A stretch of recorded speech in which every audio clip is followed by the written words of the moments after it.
Silahkan ya untuk soal jawab dulu sebelum dimulai dengan syekhnya. Masalah bab haji mungkin ada yang mau tanya, silahkan. Assalamualaikum warahmatullahi wabarakatuh. Waalaikumsalam warahmatullahi wabarakatuh. Dengan meratanya tradisi yang salah kayaknya ya, makanya kepada Al-Ustad Syekh, tolong dijelaskan satu di antara mukimin kita yang akan menjalankan haji udah jelas dengan kesalahan mikot, baik dari mikot jamani maupun dari mikot makani, tentunya harus bayar dam walau ahrama min dunil mikoti lajimahu damun nasiyan wa jahilan malam yadilahi qabla talabusi bin nusuk walau tawful kudum, yang artinya apabila salah tidak mikot bukan dari tempatnya maka wajib dam sehingga orang tersebut belum kembali ke tempat mikot yang sah walaupun orang itu lupa atau tidak tahu ilmunya, walaupun orang itu tawaf kudum. Menurut keterangan kan begitu. Tapi ada beberapa berita yang merata saya sudah umroh di bulan Ramadan, jadi tidak usah bayar dam lagi walaupun mikotnya di Mekah. Satu. Dan kedua, banyak yang salah mengartikan dari Al-Quranul Karim, jika tidak dibayar dengan dam, dibayar dengan puasa tapi pakai celana. Sedangkan di dalam Al-Quran, pamalam yajid pasyamu salasati ayamin fil haji wasab'atin idza rojatum tilka asratun kamilah, yang artinya barang siapa yang orang mampu membayar dengan dam 1 ekor kambing maka boleh dibayar dengan puasa 3 hari di Mekah dan 7 harinya di rumahnya masing-masing fil haji, di dalam haji. Kalau nggak salah di tafsirnya fil haji ba'dal ihram badal ihram qabla yaumin nahar. Jadi mengartikan fil haji dari Jeddah ke Mekah pakai celana langsung puasa. Nah itu dua, hampir banyak tradisi yang salah yang dilakukan oleh jamaah haji mukimin Indonesia ya. Tolong kepada Syekh guru kita Al-Ustad yang ke satu dulu tentang masalah boleh kalau udah umroh di bulan Ramadan tidak bayar dam walaupun mikotnya di Mekah. Jazakumullah khair. Bismillah, alhamdulillah, wassalatu wassalamu ala rasulillah wa ala alihi wa ashabihi wa man tabi'ahum bi ihsan ila yaumiddin wa ba'd. Saudaraku sekalian yang dimuliakan Allah Subhanahu wa taala, hari-hari haji itu atau bulan-bulan haji adalah Syawal, Dzulqa'dah dan 10 hari di bulan Dzulhijjah. Ramadan bukan termasuk dalam kelompok hari-hari haji. Jadi bagaimana mau dikatakan, ya kan, umroh di bulan Ramadan bisa menjadi sebuah umroh yang sah untuk pelaksanaan ibadah haji. Sedangkan umroh yang dianggap sebagai satu paket dalam amalan ibadah haji adalah umroh yang dilaksanakan pada bulan-bulan haji. Nah, pertanyaan tadi itu orang yang menjelaskan tadi itu, atau maksudnya enggak jelas, sudah umrohnya tidak di bulan-bulan haji terus membuat aturan lagi enggak perlu bayar dam. Sekarang yang kita mau tanyakan dulu adalah situ hajinya mau haji apa? Kan haji bentuknya ada 3, ada haji tamattu, ada haji ifrad, ada haji qiran. Situ tuh hajinya mau haji apa?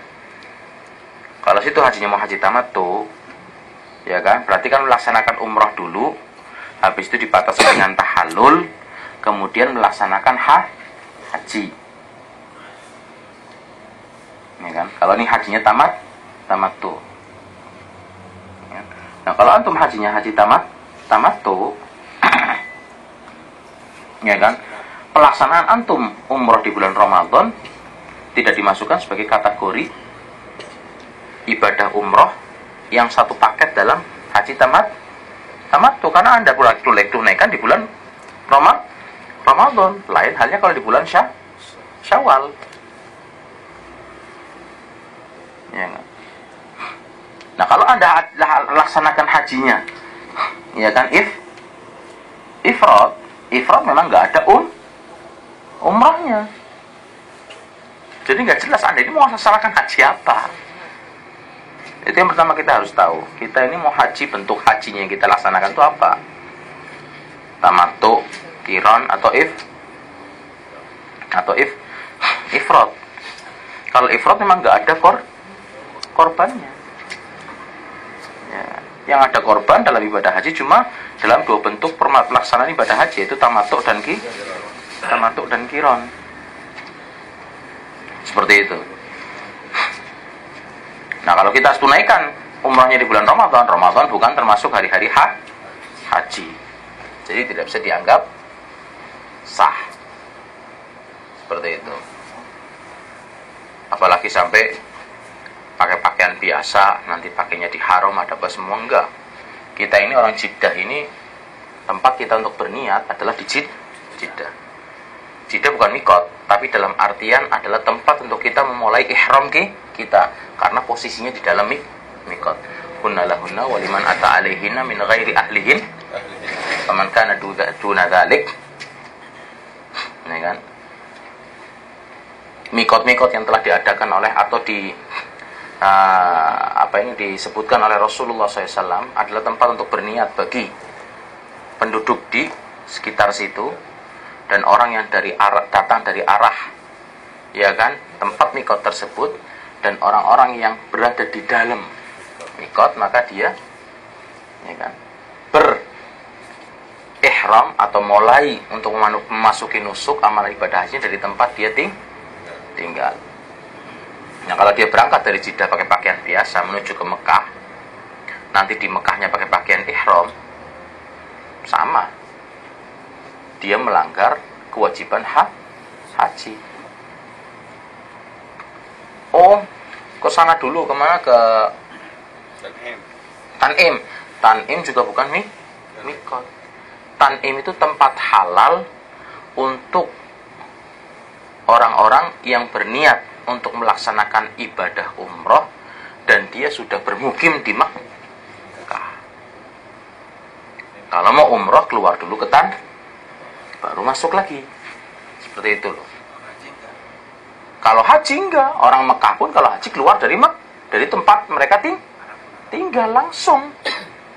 Mau ke Mina dulu tanggal 8 atau mau langsung ke Arafah tanggal 9. Tapi penduduk Mekah, kalau dia akan umroh, maka dia harus keluar dulu ke tanah halal atau di luar batas tanah haram, yaitu Tan'im. Sebenarnya bukan Tan'im aja, seluruh area tanah di luar tanah haram. Cuma kan kebetulan kita nggak bisa tahu mana batas tanah halal, mana batas tanah yang haram.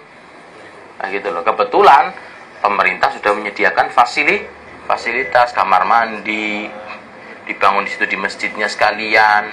Kalau pas bertepatan dengan waktu sholat yang wajib, kita tinggal sholat, kan seperti itu.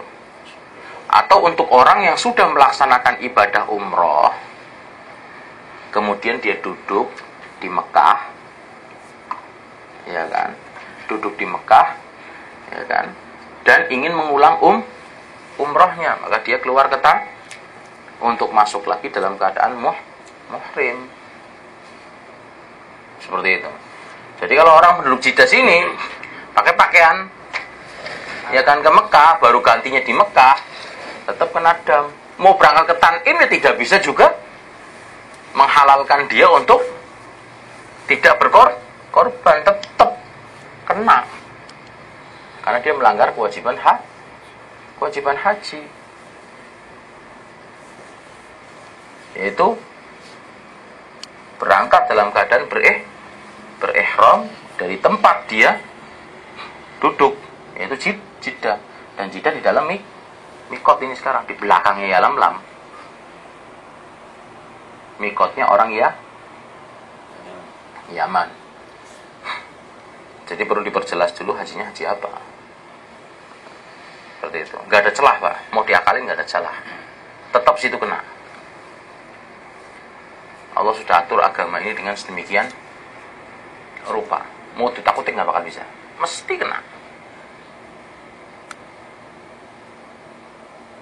Ya imas itu melanggar kewajiban haji harus bayar, atau haji Anda Jalan-jalan. haji bubar. Dan bagi orang yang pertama kali melaksanakan ibadah haji, kita katakan nggak perlu, ya kan, maaf, medit. Bismillah.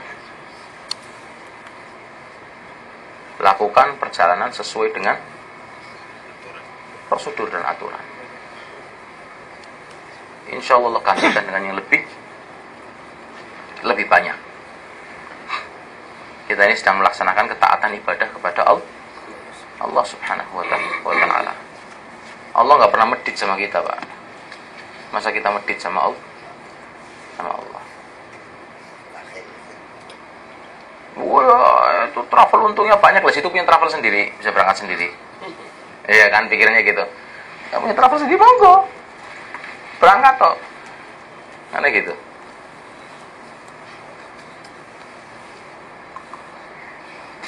Nah, untuk pertanyaan kedua, apa tadi, Pak? Masalah Di dalam Al-Quran, untuk puasa itu jelas di dalam ibadah haji. Fil hajj. Fi itu menunjukkan di dalam. Berarti apa? Di dalam, setelah kita dalam keadaan melaksanakan ibadah haji. Jadi kalau orang-orang dari Indonesia itu udah pada datang di tanggal 5 Dzulqa'dah misalnya, langsung ke Mekah. Karena ini kan di hari-hari haji udah nih, melaksanakan umroh, duduk di Mekah, tahalul duduk, nunggu sampai datangnya tanggal 8.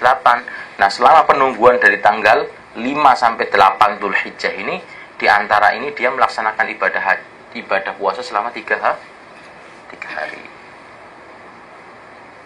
Karena dia sudah termasuk fil haji. Umrohnya dia ini adalah umroh untuk haji, ibadah tamattu atau haji tamattu. Ya kan? Dan puasa 3 hari ini kalau bisa ditunaikan sebelum memasuki hari-hari hanya haji. Jadi paling tidak tanggal 5, 6, 7 atau 5, 6, 7 udah selesai 3 hari. Atau mentok 7 atau mentok 6, 7, 8 paling tidak sudah selesai. Karena tanggal 9-nya hari Arafah nggak boleh puasa. Ya kan? 10-nya lebaran nggak boleh puasa juga. Adapun orang yang tidak haji tanggal 9 dianjurkan untuk puasa. Tapi yang haji tidak. Antum lihat kan? Yang haji nggak boleh puasa, yang nggak haji suruh puasa. Ini memang aturan agama, bukan kita ngarang-ngarang sendiri. Ikuti seperti apa yang dituntunkan. Dalam agama itu yang ada adalah ittiba, bukan ibtidak. Gitu. Kita mengikuti, bukan kita mengadakan sesuatu yang baru. Dan 10 hari ketika pulang seperti itu.